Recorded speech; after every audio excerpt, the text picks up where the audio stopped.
Assalamualaikum warahmatullahi wabarakatuh. Perkenalkan, nama saya Hani Apipa. Saya dari kelas 2D Manajemen. Di sini saya akan mempresentasikan tentang perorganisasian.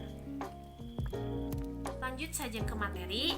Di sini pengertiannya ada 4, tapi saya sebutkan 2 saja. Yang ke-1, pengertian organizing adalah merupakan fungsi kedua dalam manajemen, dan perorganisasian didefinisikan sebagai proses kegiatan penyusun struktur organisasi.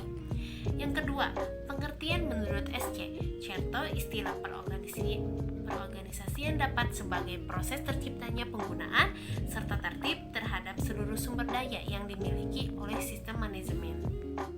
Sekarang saya akan menjelaskan tentang 4 pilar dalam perorganisasian.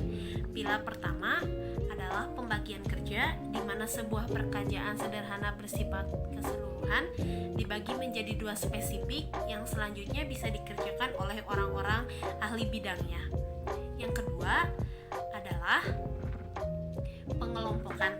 Adalah sebuah pengelompokan seberapa pekerjaan yang satu sebelumnya sudah dibuat spesifik yang merupakan suatu bidang kerja. Pilar ketiga adalah penentuan relasi antar bagian dalam organisasi. Adalah hubungan antar bidang dalam suatu organisasi untuk melaksanakan suatu kegiatan kerja. Yang keempat adalah koordinasi. Adalah hubungan antara bidang dalam suatu organisasi untuk dapat bekerja sama dengan tercapainya suatu kerja dan tujuannya. Selanjutnya saya akan menjelaskan tentang faktor-faktor perorganisasi. Ada 4. Yang ke-1, strategis organisasi dibuat sebagai upaya pencapaian tujuan organisasi. Oleh karena itu, jika struktur organisasi dibentuk sebagai jalan untuk pencapaian tujuan, maka struktur organisasi pun selayaknya jalan dengan strategis organisasi. Yang kedua adalah skala organisasi. Dapat dibedakan skala menurut berbagai faktor di antara jumlah tenaga kerja, penjualan pasar, sehingga organisasi berskala besar. Teknologi. Faktor teknologi yang dimaksudkan di sini adalah terkait dengan cara bagaimana suatu pekerjaan dilakukan. Selain itu juga faktor teknologi terkait dengan penggunaan alat-alat bantu dan sebuah organisasi. Yang keempat, lingkungan yang harus dinamis menuntut organisasi juga menyesuaikan diri secara dinamis. Proses penyesuaian yang dilakukan oleh organisasi. Selanjutnya saya akan menjelaskan tentang pendekatan departementasi. Pendekatan fungsional, penentuan sub-bagian dari organisasi atau proses departementalisasi. Yang pertama adalah berdasarkan fungsi fungsional. Berdasarkan pendekatan ini, proses departementalisasi dilakukan berdasarkan fungsi tertentu yang mesti dijalankan dalam sebuah organisasi.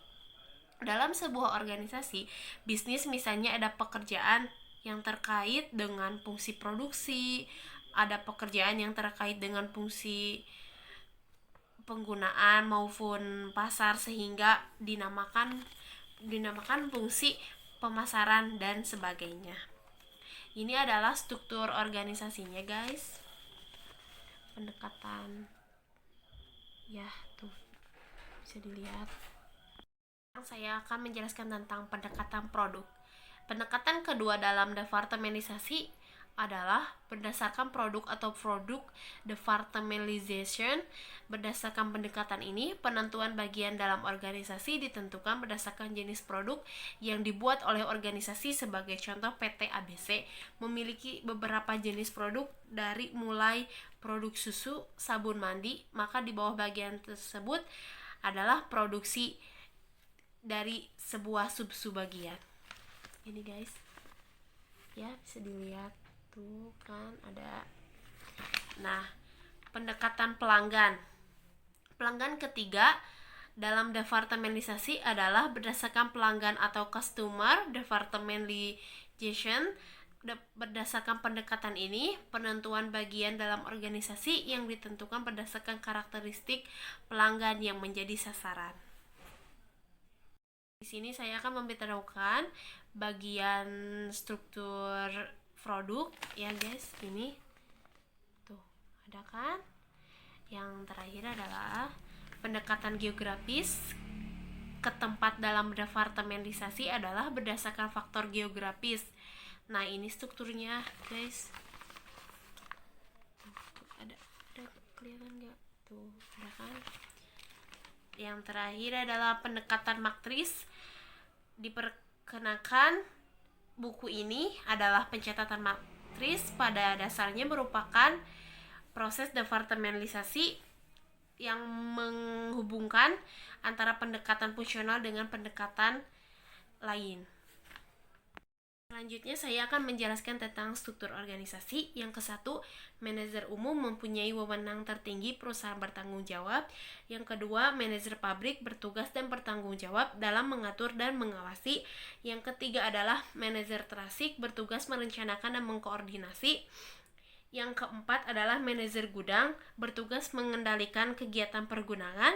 Yang kelima adalah superior FIC bertugas merencanakan jadwal produksi. Yang keenam adalah manajer pengembangan bertugas bertanggung jawab dalam pemeriksaan bahan dan pengemasan. Yang ketujuh adalah superior pengawasan bertugas membantu BVOX KICI. Dan yang terakhir adalah manajer personalia mengkoordinator atau mengarahkan. Sekian presentasi dari saya. Mohon maaf bila ada kesalahan. Cukup sekian dan terima kasih. Wassalamualaikum warahmatullahi wabarakatuh.